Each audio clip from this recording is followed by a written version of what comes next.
बिस्मिल्लाहिर्रहमानिर्रहीम। आज हम पढ़ेंगे स्टेनिंग के बारे में। स्टेनिंग का मतलब होता है कलराइजेशन या डाई का।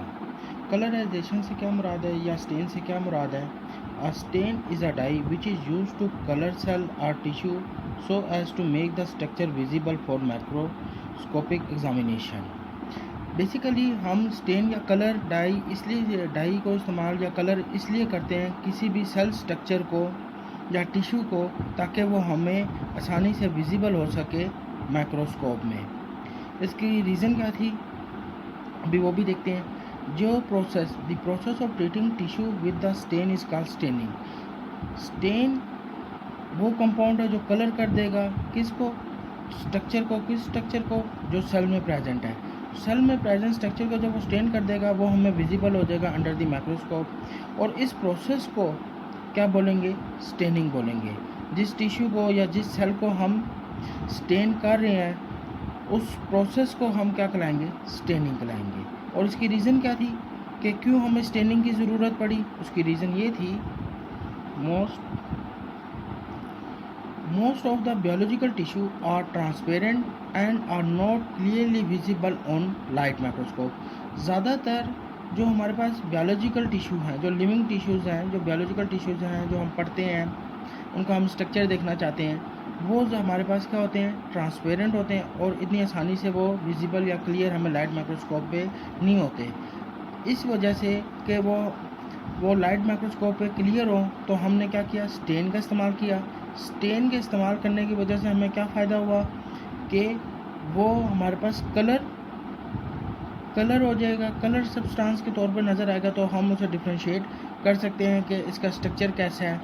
इस सेल का स्ट्रक्चर दूसरे स्ट्रक्चर से हमें डिफरेंट नज़र आएगा, तो इस तरह हम उसको डिफ्रेंशिएट कर लेंगे कि ये सेल के अंदर कौन कौन से स्ट्रक्चर्स प्रेजेंट हैं। For better visibility and study these tissue are treated with dyes. इसकी दूसरी रीज़न हम कह सकते हैं कि हमें क्या ज़रूरत थी कि हमें एक विजिबिलिटी उसकी अच्छी हमें मिल जाए और ताकि हमारे लिए पढ़ना, इन टिश्यू के बारे में पढ़ना आसान हो जाए। इस वजह से हम डाइज का या स्टेन का हम इस्तेमाल कर रहे हैं ताकि हमें विजिबिलिटी भी अच्छी मिल जाए और हमें इन टिश्यूज़ का पढ़ना भी आसान हो जाए। अब जो हमारे पास अगर हम स्टेनिंग की बात करें तो हमारे पास फॉलोइंग टाइप्स की स्टेनिंग मौजूद है। पहले हम बात कर लेते हैं सिंपल स्टेनिंग की। सिंपल स्टेनिंग क्या है? In which single stain is applied to the cell or tissue. अगर हम एक ही स्टेन को इस्तेमाल करें और अप्लाई करें सेल में तो उसको हम क्या कहते हैं? सिंपल स्टेनिंग कहेंगे। फॉर एग्जांपल बोरक्स कार्मीन तो हम इस्तेमाल करते हैं विच स्टेन द न्यूक्लियस, जो न्यूक्लियस को स्टेन करती है। It is also called single staining. ये जो सिंगल स्टेनिंग है हम इसे सिंगल स्टेनिंग नहीं कह सकते। क्यों कह सकते हैं? क्योंकि हम सिंगल स्टेन अप्लाइड करते हैं सेल या टिश्यू पे, इस वजह से इसे हम सिंपल स्टेनिंग भी कह सकते हैं। और उसके एग्जांपल क्या है? फॉर एग्जांपल बोरक्स कार्मीन, जो बोरक्स कार्मीन है वो स्टेन है, ये स्टेन है जिसको हम इस्तेमाल करते हैं न्यूक्लियस को कलर करने के लिए, ताकि सेल में हमें न्यूक्लियस का हो जाए, स्टेन हो जाए। इसी तरह इसकी जो दूसरी टाइप है या उसको हम क्या कह सकते हैं? डिफरेंशियल स्टेनिंग या डबल स्टेनिंग बोलेंगे। डिफरेंशियल स्टेनिंग या डबल स्टेनिंग क्या है? In which more than one dye or stain use for differentiation. इसके अंदर क्या होता है कि हम एक से ज़्यादा स्टेन को इस्तेमाल करें सेल को डिफरेंशिएट करने के लिए। अगर हमारे पास एक सेल है उसके अंदर ज़ाहिर बात है मुख्तलिफ ऑर्गेनेल्स मौजूद हैं और उनका स्ट्रक्चर को हम डिफरेंशिएट करना चाहते हैं कि ताकि हमारे में पढ़ना आसान हो जाए, तो हम क्या करते हैं कि उधर हम एक ही स्टेन से उन सब ऑर्गेनेल्स को स्टेन नहीं करेंगे, बल्कि एक से ज़्यादा स्टेन्स को इस्तेमाल करेंगे ताकि मुख्तलिफ कलर्स के कंपाउंड हमें नज़र आएंगे, ताकि मुख्तलिफ कलर के वो सेल ऑर्गेनेल्स जब हमें नज़र आएंगी तो हमें पढ़ना आसान हो जाएगा। For example we use two stains. इसके हम एग्जांपल देखते हैं, जैसे हेमाटोजाइलिन हम एक ही सेल में जब हम उसकी स्टडी करना चाह रहे हैं उसके न्यूक्लियस को स्टेन करने के लिए हमने हेमाटोजाइलिन का इस्तेमाल किया और इयोसिन ने साइटोप्लाज्म को स्टेन कर दिया।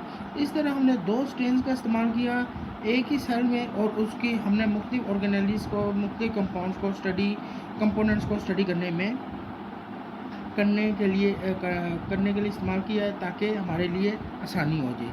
अब इसमें हमें सेल ऑर्गेनेलीज डिफ्रेंशिएट हो रही हैं कि एक ने एक को स्टेन किया मुख्तलिफ कलर आ जाएगा, दूसरे ने दूसरे को स्टेन किया इसका मुख्तलिफ कलर आ जाएगा।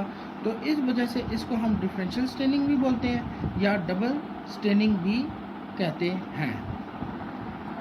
स्टेनिंग के बाद हमारे पास जो दूसरी टेक्निक है उसको हम बोलते हैं माइक्रो डाइसेक्शन। माइक्रो डाइसेक्शन में अगर हम इस लफ्ज़ का मतलब देखें तो माइक्रो का मतलब है स्मॉल, डाइसेक्शन का मतलब होता है to cut up into small pieces, उसके स्मॉल पीसेस कर देना। कोई भी कंपोनेंट है या कोई भी चीज़ है हम उसके क्या कर दें, स्मॉल कंपोनेंट्स में डिवाइड कर दें, उसे ब्रेक डाउन कर दें। अब देखते हैं इसकी और हम कैसे डिफाइन कर सकते हैं।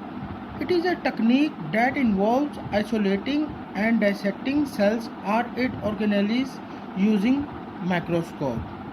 बेसिकली हम ऐसी टेक्निक का इस्तेमाल करना चाह रहे हैं कि हम कंपोनेंट, हमारे पास एक ऑर्गेनेली है, अगर मैं कहता हूँ क्रोमोसोम है, क्रोमोसोम के कुछ पोर्शंस को हम क्या कर लें, कट कर लें, क्रोमोसोम्स के पोर्शन को कट करके और उनको आइसोलेट करके हम उनको माइक्रोस्कोप के अंदर पढ़ना चाहते हैं। तो ऐसी टेक्निक को हम क्या बोलेंगे, माइक्रो डाइसेक्शन। ये ऐसी टेक्निक होती है जिसके अंदर हम सेल्स को आइसोलेट कर लेते हैं उस ऑर्गेनेली को और उस सेल्स को जब हम आइसोलेट कर लेंगे फिर उसके बाद उस ऑर्गेनेलिस को क्या करेंगे, उसकी ऑर्गेनेलिस को पढ़ेंगे, बारी बारी उसके पार्ट्स को पढ़ेंगे। तो इस टेक्निक को हम क्या बोलेंगे, micro dissection. It is done to remove tumour from the delicate tissue और cells such as brain, heart and nerve cells. अब इसका हम क्या करते हैं, मिसाल के तौर पे अगर हम देखना चाहें तो हम ब्रेन है या नर्व सेल्स है या हार्ट है, उनमें से हम जो ट्यूमर, जो कैंसर सेल्स हैं उनको अलहदा करके हम क्या करेंगे, उनको रिमूव करते हैं। इसके ज़रिए हम माइक्रो डाइसेक्शन के ज़रिए उन सेल्स, जो ट्यूमर सेल्स हैं, उनको डेलिकेट सेल जो हमारे टिश्यू, हमारी बॉडी के लिए बहुत ज़रूरी है, उनको हम अलहदा कर लेते हैं। जो आपके हार्ट का भी रीजन हो सकता है, ब्रेन का भी रीजन हो सकता है, नर्व सेल्स का भी रीजन हो सकता है, उससे हम ट्यूमर सेल्स को अलहदा कर देते हैं। इस टेक्निक का और क्या फ़ायदा है, इस टेक्निक को हम कैसे हम ऑपरेट कर रहे होते हैं, इसकी in this technique the image is seen on large TV screen और monitor while dissecting.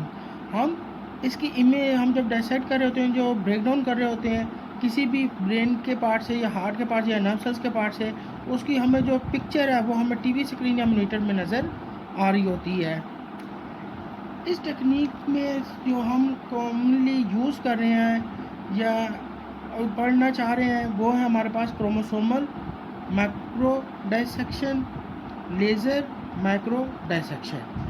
Chromosomal micro dissection से मुराद ये है कि हमने कंप्लीट जो है क्रोमोसोम के स्ट्रक्चर में से कुछ पोर्शन क्रोमोसोम का रिमूव कर दिया और उसके बारे में हम क्या स्पेसिफिकली पढ़ें, तो उसको हम क्या कहते हैं, क्रोमोसोमल माइक्रो डाइसेक्शन।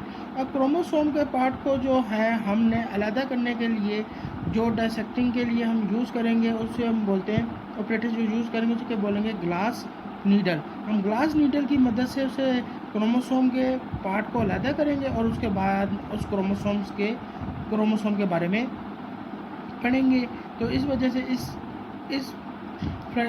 इस टेक्निक को हम क्या बोल देंगे, chromosomal micro dissection. Laser micro dissection. Laser micro dissection में क्या करते हैं कि हम जो सेल का पार्ट है या हमारे पास जो सेल का रीजन है, सेल के अंदर से हम ऑर्गेनेलिस को या सेपरेट करने के लिए क्या करेंगे, हम सेल को डाइसेक्ट करेंगे with the help of laser. Laser की मदद से, अगर हम लेज़र की मदद से सेल्स को डाइसेक्ट करते हैं, सेल को ब्रेक डाउन करते हैं, तो हम इसे क्या बोलेंगे, laser micro dissection. Micro dissection के बाद हमारे पास जो तीसरी टेक्निक आती है उसे हम बोलते हैं टिश्यू कल्चर। अब ये टिश्यू कल्चर क्या है, टिश्यू कल्चर को अगर हम डिफाइन करना चाहें तो इस तरह कर सकते हैं कि tissue culture is a term applied for in vitro growth of cell, tissue और ऑर्गन। अब टिश्यू कल्चर को समझने के लिए सबसे पहले हमें इन विट्रो का पता होना चाहिए कि इन विट्रो से क्या मुराद है। इन विट्रो का मतलब है process taking place in laboratory outside a living organism. In vitro वो प्रोसेस जो हम लेबॉर्ट्री में टेक्स प्लेस करें, अगर हम सेल की ग्रोथ लेबॉर्ट्री में अगर टेस्ट ट्यूब में कर रहे हैं तो वो हमारे पास क्या कहलाएगी, जो सेल ग्रोथ हो रहा है टेस्ट ट्यूब में हो रहा है, लेबॉर्ट्री में हो रहा है, हमने सारी कंडीशन उसको कौन सी प्रोवाइड की गई हैं, जो उस विद इन द सेल उसको न्यूट्रिएंट्स चीज़ें चाहिए थी, वो चीज़ें हमने उसे टेस्ट ट्यूब में प्रोवाइड कर दी हैं, तो उसको आप क्या बोलेंगे, ऐसी टेक्निक को हम क्या बोलेंगे, जो लेबॉर्ट्री में ग्रोथ हो रही है, उसकी ग्रोथ लेबॉर्ट्री में टेक्स प्लेस हो रही है, आउटसाइड अ लिविंग ऑर्गेनिज्म में नहीं हो रही, तो इसको क्या बोलते हैं, इन विट्रो। तो टिश्यू कल्चर में बेसिकली हम क्या करते हैं, कोई भी सेल है, टिश्यू या ऑर्गन है, हम सेल से ले लेते हैं और उसकी ग्रोथ लेबॉर्ट्री में करते हैं, तो ऐसे प्रोसेस को हम क्या बोलते हैं, टिश्यू कल्चर। टिश्यू कल्चर के लिए हमें क्या इन चीज़ों की ज़रूरत होती है, ज़रा वो देखते हैं। Tissue culture is done on liquid में भी हो सकता है, semi solid growth medium, for example broth. अगर तो आपके पास लिक्विड मीडियम है या सेमी सॉलिड ग्रोथ मीडियम है, जिसे हम क्या बोलते हैं, ब्रोथ, वो न्यूट्रिएंट हम ब्रोथ के टेस्ट ट्यूब में ब्रोथ लेकर उसमें भी हम क्या प्लांट का लीफलेट ले लें या कोई भी पार्ट ले लें, उसकी ग्रोथ कर सकते हैं। या इसकी जगह एगर सॉलिड मीडियम है, a gelatinous substance obtain from marine red algae, ये रेड एल्गी से हम ऑब्टेन करते हैं एगर को, या एगर भी हमारे पास न्यूट्रिएंट मीडियम है, इस पर ग्रो कर लें। इसकी ये न्यूट्रिएंट प्रोवाइड करेगा, जिसकी वजह से जो प्लांट का पार्ट है या एनिमल सेल का हिस्सा है वो outside the living organism growth होगी, और फिर हम उससे क्या है उसके बारे में पढ़ सकते हैं, और उसको बाद में हम चाहें तो प्लांट कर सकते हैं सॉइल के अंदर, अगर हमने पार्ट लिया हुआ है प्लांट का। तो इस तरह हम इसकी क्या करते हैं, टिश्यू कल्चरिंग करते हैं। टिश्यू कल्चरिंग प्लांट की भी होती है और टिश्यू कल्चरिंग एनिमल्स की भी होती है, और इसका तरीका यही है कि हम न्यूट्रिएंट मीडियम प्रोवाइड करते हैं, वो लिक्विड का भी हो सकता है, सॉलिड का भी हो सकता है, उनको प्रोवाइड करके न्यूट्रिएंट मीडियम प्रोवाइड करके उनकी बेसिक नीड पूरी करके आउटसाइड द लिविंग ऑर्गेनिज्म हम इसकी ग्रोथ करते हैं, जिसको हम क्या बोलते हैं, इन विट्रो, क्या बोलेंगे, इन विट्रो बोलेंगे। और जिसकी वजह से वो जब टिश्यू सेल ग्रोथ करेगा, उसकी सेल की ग्रोथ होगी टिश्यू या ऑर्गन की, तो इस टेक्निक को हम क्या बोलेंगे, टिश्यू कल्चर बोलेंगे। अब टिश्यू कल्चर के फ़ायदे क्या हैं, it is use to produce organism of valuable characteristic free from fungal और बैक्टीरियल इन्फेक्शन। पहले तो सबसे पहली बात यह है कि हमारा जो डिज़ायर कैरेक्टरिस्टिक्स है, जो हम चाहते हैं कि हमारे ऑर्गेनिज्म में होने चाहिए, बेशक वो ऑर्गेनिज्म प्लांट है या एनिमल है, तो ऐसे हम प्लांट्स और एनिमल प्रोड्यूस कर सकते हैं जो हमारे डिज़ायर कैरेक्टरिस्टिक है, जो वैल्यूएबल कैरेक्टरिस्टिक्स है उनमें हम प्रोड्यूस करेंगे। और फ़ायदा ये होगा कि फ्री फ्रॉम फंगल और बैक्टीरियल इन्फेक्शन, उनमें फंगल या बैक्टीरियल इन्फेक्शन से वो फ्री होंगे। पहला फ़ायदा तो ये होगा। It produce identical clones of the plant species, हम इसके ज़रिए जो है ना आइडेंटिकल कॉपीज़ जो हैं वो बना सकते हैं प्लांट्स की, ताकि जो उसमें हम प्लांट्स की जो हम आइडेंटिकल कॉपीज़ बनाएंगे, उसका भी मकसद यही है कि उसके अंदर हमारे जो हम चाहते हैं उसमें डिज़ायरेबल कैरेक्टरिस्टिक्स मौजूद होंगे। क्लोन से मुराद यहाँ पे क्लोन क्यों ज़रूरी है, जिसके पास आइडेंटिकल जेनेटिक मेकअप हो, और इसकी रीज़न और या इसका फ़ायदा क्या होगा कि उसमें हम जो चाहते हैं हमारा डिज़ायरेबल जो करेक्टर है वो अचीव हो जाएगा, जिसे हम बोलते हैं यूजेनिक एम हमारा अचीव हो जाएगा। Animal tissue cultures are use to see abnormalities in the cell, for example cancer या chromosomal disorder. Animal tissue cultures को ज़्यादातर अगर हम इस्तेमाल करते हैं या हम उसको टिश्यू कल्चर के ज़रिए एनिमल सेल्स को या एनिमल टिश्यूज़ को हम ग्रो कर रहे हैं, तो उसका फ़ायदा ये है कि हम एबनॉर्मेलिटीज़ के बारे में, सेल्स की एबनॉर्मेलिटी, जो एबनॉर्मल बिहेवियर वो जो शो करता है या ट्यूमर जो सेल्स में हो जाते हैं, उनके बारे में हम क्या पढ़ सकते हैं। फॉर एग्जांपल कैंसर हो गया, क्रोमोसोमल डिसऑर्डर हो गया। तो आज हमने 3 टेक्निक्स के बारे में पढ़ा, एक स्टेनिंग, एक हमने स्टेनिंग के बारे में पढ़ा, जिसमें हमने देखा कि हम डाइस के इस्तेमाल की मदद से हम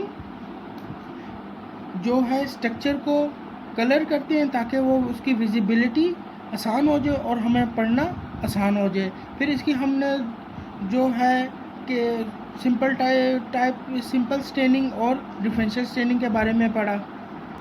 दूसरी टेक्निक में हमने माइक्रो डाइसेक्शन के बारे में पढ़ा कि हम जो हैं सेल्स के डिफरेंट पार्ट्स को आइसोलेट करके उनको पढ़ सकते हैं और उसके बारे में हम स्टडी कर सकते हैं। और तीसरी टेक्निक में हमने टिश्यू कल्चर के बारे में पढ़ा, जिसमें हमने ये देखा कि हम अपनी मर्ज़ी के डिज़ायरेबल करैक्टरिस्टिक्स अचीव कर सकते हैं और अपनी मर्ज़ी से जो इस ऑर्गेनिज्म की ग्रोथ को हम बढ़ाना चाहते हैं या सेल या टिश्यू है उनके क्लोन्स बनाकर हम उनको ग्रो कर सकते हैं। ये तो आज के लेक्चर के बारे में था। कल इंशाल्लाह हम क्रोमेटोग्राफी, इलेक्ट्रोफोरेसिस और स्पेक्ट्रोफोटोमीटर के बारे में पढ़ेंगे।